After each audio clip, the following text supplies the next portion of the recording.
On Thursday, a new defense deal was signed between the Philippines and the US. This deal will help the Philippines in a time of crisis and also strengthen US presence in the region. Even though many details have yet to be published, we can be sure that both parties will be greatly benefited from it. So today, let's discuss it a little bit. What we know so far about this deal, what will it look like, and also what does it mean for the Philippines and the region.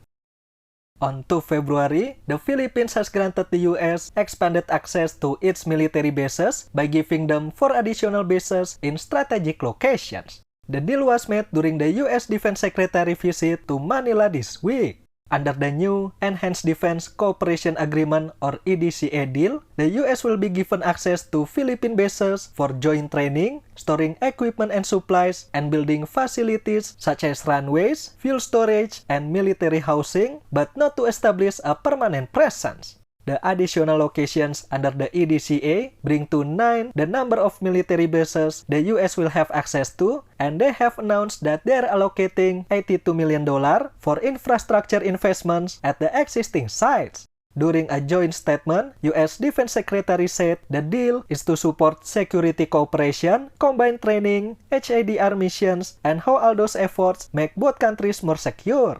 And his Philippine counterpart said the visit of Secretary Austin is very meaningful to the Philippines, and it's a symbolic gesture that the US will remain a reliable partner to the Filipino people.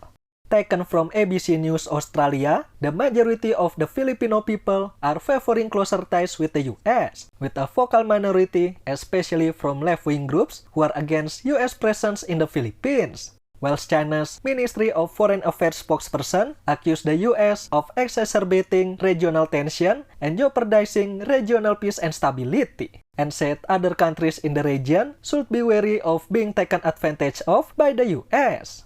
The US already has limited access to Philippines military bases since 2014, when the EDCA was first enacted. These are Fort Magsaysay Airfield, Basa Air Base, Lumbia Airfield, Antonio Bautista Air Base, and Benito Euben Air Base, all strategically located in the Philippines archipelago. But these are aviation facilities which can only do so much to protect Philippines' interests in the South China Sea. And closer political ties between the Philippines and China during the Duterte administration have made this agreement rather useless.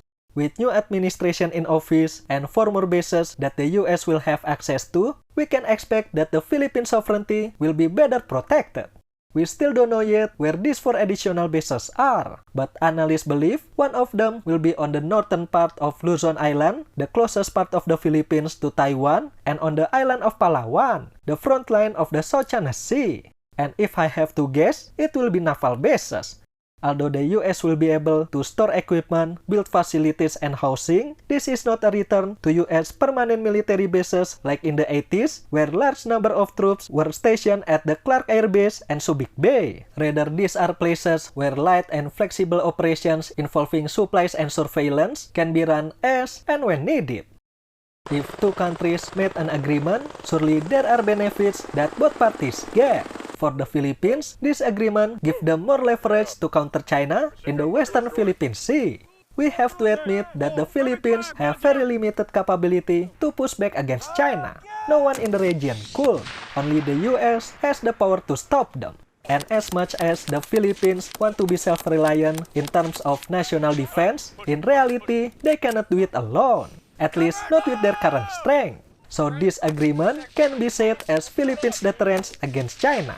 Not only that, with military investment the US pledged to spend in the form of infrastructure, sharing expertise, and joint training will help the armed forces of the Philippines to become more professional forces. And for the US, bases in the Philippines means they can finally close the arc to contain China. They have bases in Japan, have an agreement with Singapore, but nothing in between. So the Philippines strategic location completes the gap. It's close to the top 2 flashpoints involving China, the South China Sea, and Taiwan. With additional places in the region where the US can pre-position their forces, will help lessen the problem of concentrating too many forces in a small number of places that might be vulnerable to Chinese missile attack. From Luzon, the US can monitor Chinese vessels and aircraft operating near Taiwan, and if needed, allow the US to provide operational and logistical support too. From Palawan, they will be able to send aircraft and warships to the South China Sea faster, reducing China's dominance there.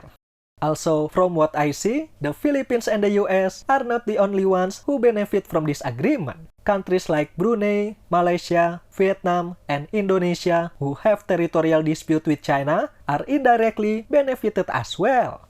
We cannot counter China by ourselves, and an ASEAN alliance to push them back won't gonna happen. So for me, the EDCA deal is a breath of fresh air in our struggle against China.